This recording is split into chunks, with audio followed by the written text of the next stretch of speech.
What's up, YouTube world?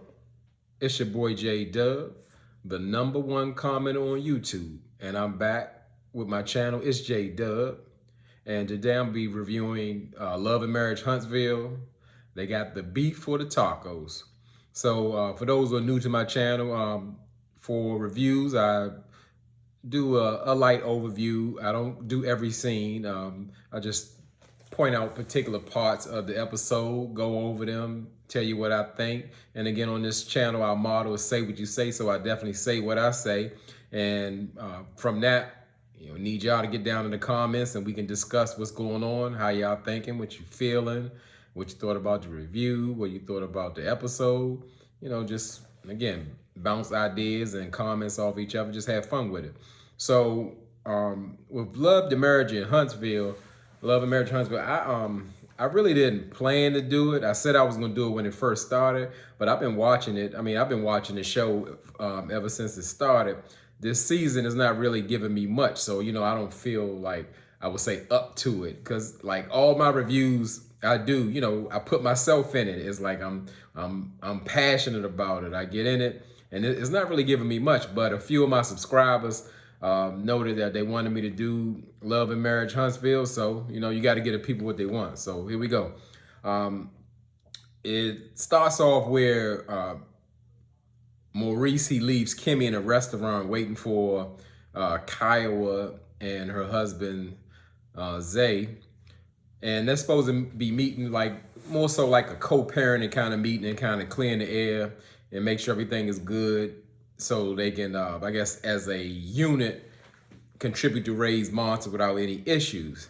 And what was kind of awkward about the situation, it was that Maurice scheduled a meeting alongside with the meeting with Kiowa and left Kimmy there to, just pick up the slack. And what I thought was strange about that, not just from this season, but all seasons, Maurice, at every chance he almost like excludes Kimmy from decision making, whether that's with Monster or any big decision that he makes, but especially with Monster, he leaves her out. And why more so I have a problem with that, because Kimmy like really wants to be involved.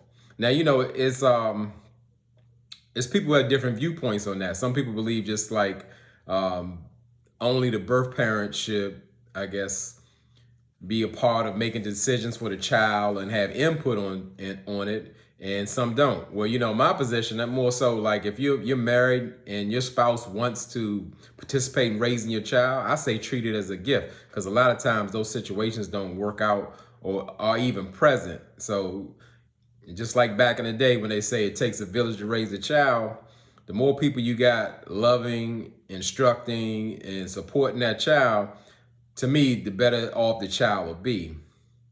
And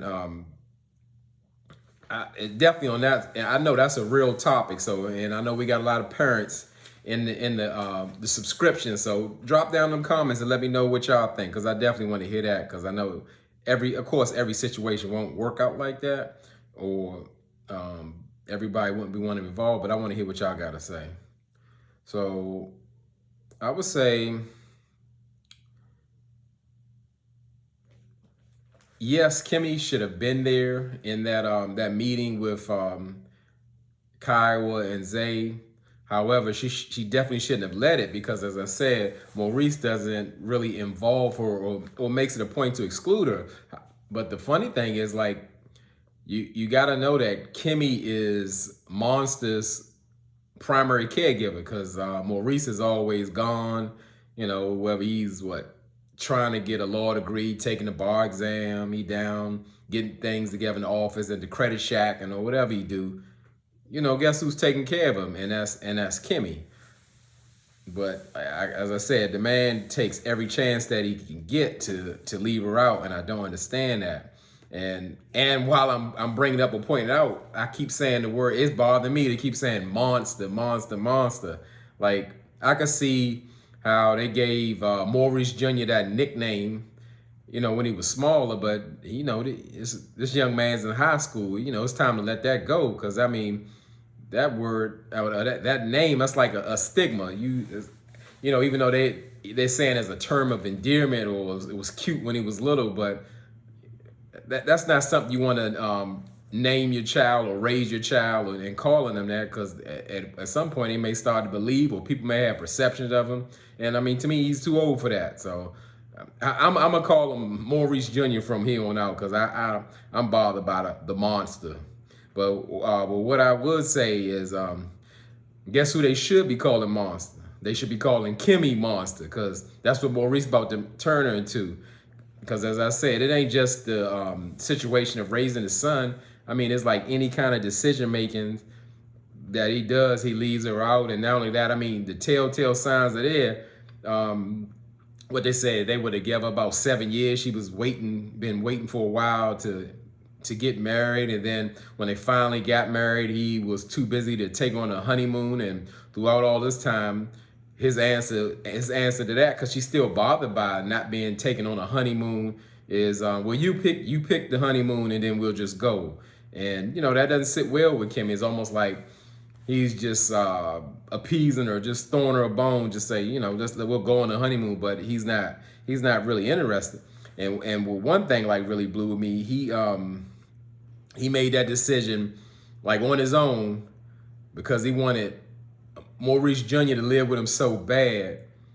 He was going to move Kiowa and her husband down to Huntsville and pay for their house. Like, he has an extra property, and he was going to upkeep the bills in it so they can move down there to allow Maurice Jr. to move with him, and then told Kimmy after the fact. And I mean, that's just a disaster. Like, he doesn't really see Kimmy as, a partner in his marriage. And I guess I'll rename Maurice too. I'm gonna call him Marceau Jr., because to me, I've heard that before, but I really see it now. Like, they one and the same. They don't see their wives as like almost as someone that they would have to confide in or let them know what decision make. They make the decisions, and that's it. And I don't understand that. And I think Kimmy's just like, from what I can see, seems like a solid wife. Like I said, she's a strong communicator. She's interested in her kid. She looks like she's into building a marriage, and Maurice on something else. And I know, like I said, we supposed to be talking about this episode, but it's just that really bothers me, like the way Maurice treats Kimmy. It's just more of a subtle way, almost like he's discarding her, like he don't care. So as I said, watch. That's going to be the new monster. And so we're going back to the meeting. I thought Kimmy did a good job in handling it and letting Kiowa and Zay know that really she's there. She and Maurice are there to work with them in, creating a united front to show Maurice Jr. that, hey, we're here parenting you, and we're here to do the best by you, and we get along, and we have the same interests in hand. So I really like that she did that. It did start out awkward, but I think Kimmy represented well and handled the meeting well. And I was really surprised just how mature everybody was, especially Kiowa, because usually Kiowa got that little stink look on her face, or like she bothered it, like it's some bad blood there. But it looked like it really came together. So I was really proud to see it. And talking about Maurice Jr., when Kiowa refers to Maurice Jr., she don't even call him monster. So I mean, I'm just sick of that. So we see Destiny and Tisha, and they at the Jaguar Land Rover dealer, and Tisha's telling the salesman that, hey, we're looking for a car for work, and we're looking for a car for a hot girl summer. And the man said he's gonna go get some keys. I guess he got a work car, and he got a hot girl car for the summer. And Destiny tells Tisha, like, hey, I'm not quite a hot girl. I might be lukewarm, but pretty much trying to warm up to tell her that, hey, I'm no longer married. And then Tisha give this little phony, oh, Destiny, I didn't know. As small as Huntsville is no way in the world that Tisha didn't know Destiny was divorced. or getting a divorce or something. I just don't believe that. That's the going thing with teaching now. Like everything comes off fake, and so we see Mel. She calls while they're in the dealership, and she wants to invite them to a little like a girls' night out over her house, and for tacos. And Destiny wants to know immediately, like, is Tiffany going to be there? And Mel pretty much tell her, yeah. So after they get off the phone, Destiny quickly tells Tisha, what went down like at her birthday lunch, and how like Tiffany's messy and just bringing up all this, stuff about people, but claims she don't know nobody, and that just rubbed Tisha the wrong way. It was like, oh, I don't think I like her already, and it's gonna be drama behind that because she let her know and gave her that first impression. And to me, Tiffany is deserving of that reputation, and it's just something about Tiffany. It's just like they brought her on just like to be the villain, and she's living up to it. But it's like she's like really off. I don't even enjoy watching her. I don't want to see her. I don't want to do nothing. And just another little observation, because I'm always in my videos, I'm picking up a observation. Does Destiny give anybody like a Monica vibe, like up in the face? Every time I look at her, I think about Monica. I'm like, that's wild. It's like a resemblance there. So the next scene, we see Tisha and Marceau. They visit Melody and Martell's therapist, Dr. Francis. And Marceau asked Dr. Francis, is this a therapy session? And Dr. Francis said, yeah. So, Marceau was like, I didn't know anything about this. And I'm thinking, like, who invites their spouse to have a therapy session and don't tell them? Like, you think that's going to go well? I couldn't understand it. So, and it's Marceau. So, you're not expecting it. Because it was more like the session to me reminded me of like an intervention of Marceau, and Dr. Francis was like really biased. He was like really on Tisha's side. That's why I didn't like it. And I was like, that's not going to encourage Marceau to come back, And Dr. Francis was being like extra, like he trying to get on some more episodes or something. He was a little too much over the top. I didn't really like that. But as I see Marceau like kind of participate in the therapy and talk, I see more and more, him and his brother one and the same. He just doesn't see Tisha as his partner. And he's like, you can tell he's like really disconnected from her. And it's like, it's disturbing, but it's more so you can kind of expect that out of Marceau, because he gives that personality, like, he don't care, and he gonna do things his way. But Maurice kind of does it like slightly, and that's the difference with him and Marceau was they similar in personalities, but they just do things a different way. And so when they was leaving, Marceau tell him like, the session was good or whatever. Can we regularly schedule this for like probably about every 15 years or so? I thought that was real funny, and I could tell like Marceau was kind of having fun or trying to play along, because at the same time when he went outside with Tisha, he was telling him, I'm cured, we don't need to do this no more. But he revealed to her really he was like he was playing the game, he was just playing along. And that upset Tisha. She really thought that that was going, like, ambushing Marceau was going to work with Dr. Francis. She know Marceau better than that, so I don't even know how she thought that would work. So we see Maurice and Junior and Kyle, where they had like some kind of space museum or something like that. And they're having a conversation with Maurice Jr. about, that situation he had for vaping, and going back to like the Kimmy situation. So everybody knew, even outside people knew that Maurice Jr. was vaping, but Kimmy, she didn't know. She only knew when she found out at that brunch with Tiffany and Destiny. And as I said, Maurice wants Kimmy to be involved when he wants her to. And I can see how she feels left out. And I mean, it's just a recipe for disaster the way he's treating her.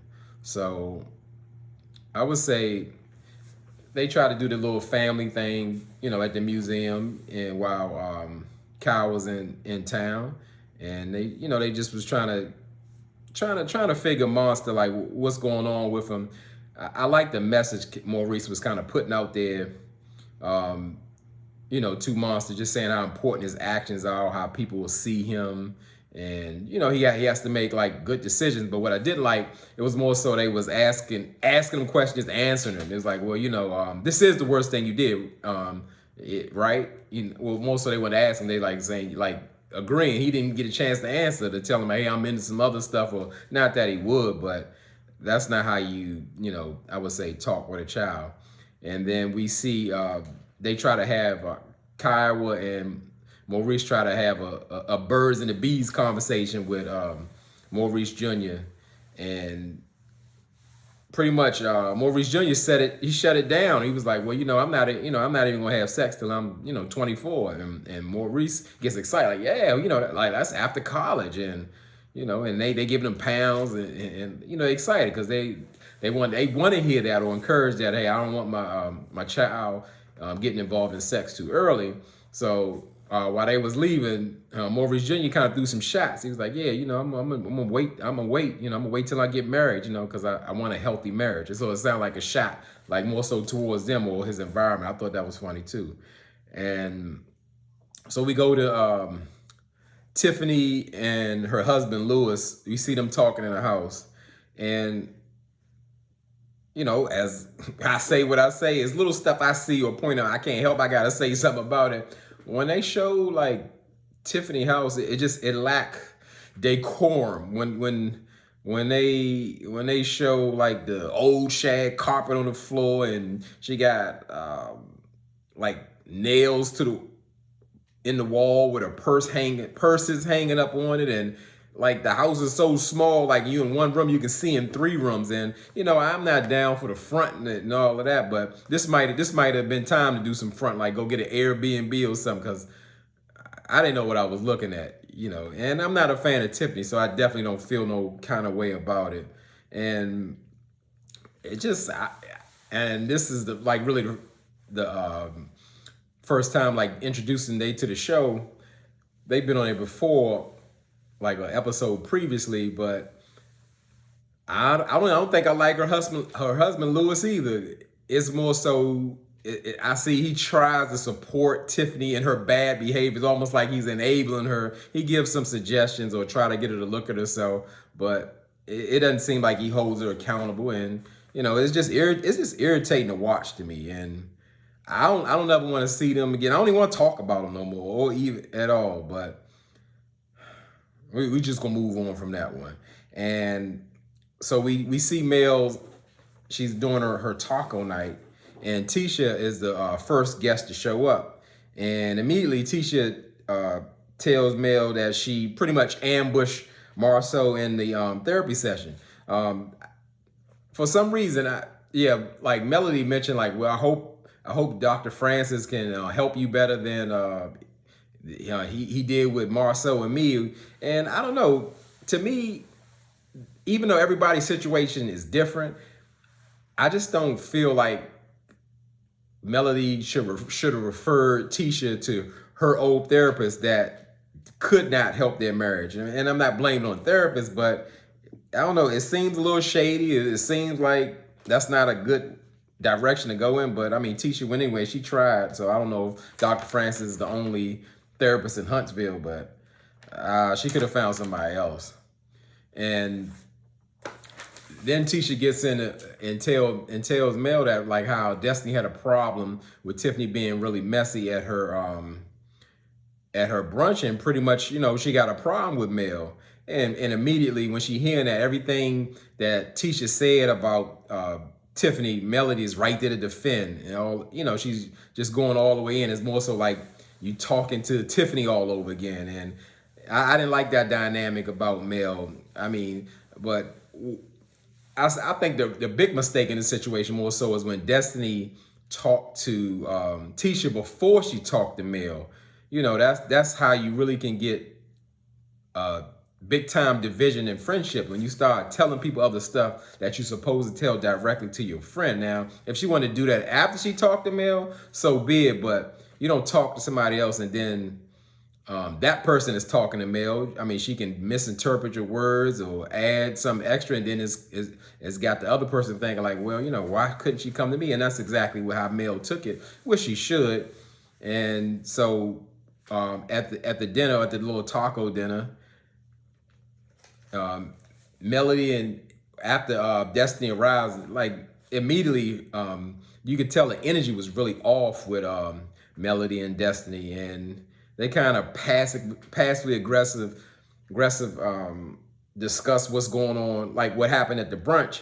And it was almost like they were arguing in a very nice way, and I was like, oh, this gonna be a mess. And Tiffany's right there, and rightfully so. Even though Destiny messed up the first time by telling Tisha, she told Mel like, hey, I'm gonna discuss it with you later, like in privately, which it should have been done. And that even after it got put out there, she should have done it. But you could tell Melody wanted to have it out right then and there, like, tell me about the tea, or tell me, what you so mad about, and from there, that's where it go off. So it's coming. And we're gonna pick back up with the argument, and I can say again, I did it for the people who are reviewing the show, but it's still lacking to me. But I'm gonna hang in there with it. The people say they want to see it, so I'm gonna push through and work through it.